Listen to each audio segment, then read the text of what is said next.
NATO's new strategic concept is being debated in the middle of the worst financial crisis in decades. How will this backdrop impact on decisions made on the future direction of NATO?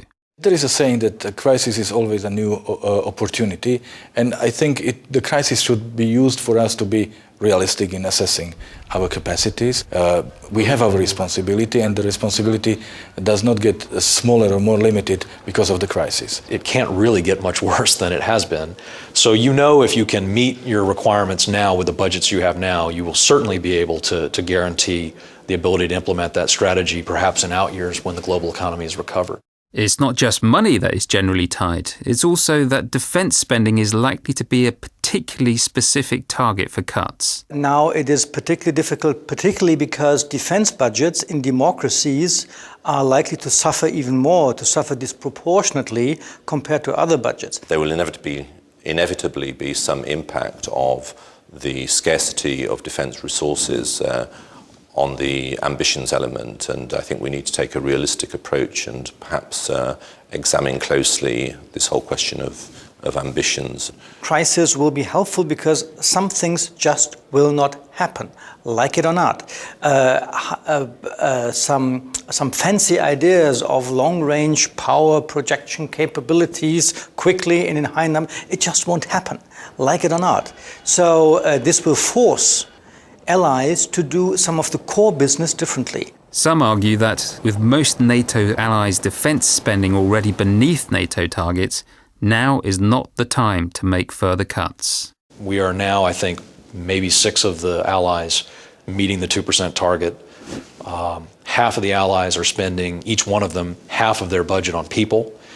The little bit of discretionary money that they have in their budgets is really having to go to pay for operations in Afghanistan, and that ultimately is sacrificing modernization and sacrificing research and development.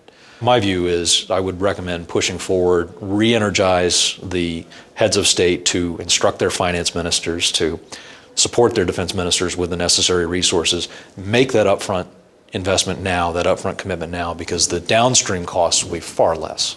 The financial crisis is clearly a factor, but it should not be overplayed. I don't think that the financial crisis or recession can be an excuse with being not able to deliver.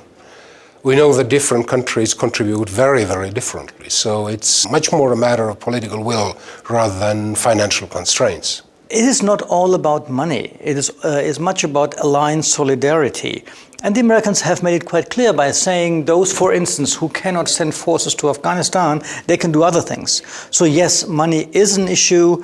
It is not there anymore. So we have to think, it doesn't help just to complain about this. There are actually some advantages to reviewing NATO's strategic concept now. We have one major advantage, namely this discussion takes place against the backdrop of a significantly improved transatlantic climate. The change of governments on both sides of the Atlantic, the fact that France has fully returned to NATO has created a more permissive climate. What's happened over the past 5 or 6 years, really a lot of the bad blood has gone away. We've had a complete change of leadership over the bad old days of the early 2000s. Obama is in Bush, Sarkozy is in Chirac, Merkel is in Schröder. And because of that, I do think that we have that the stars are aligned for a new strategic concept to produce a little more clarity and to give the publics more reasons to support NATO.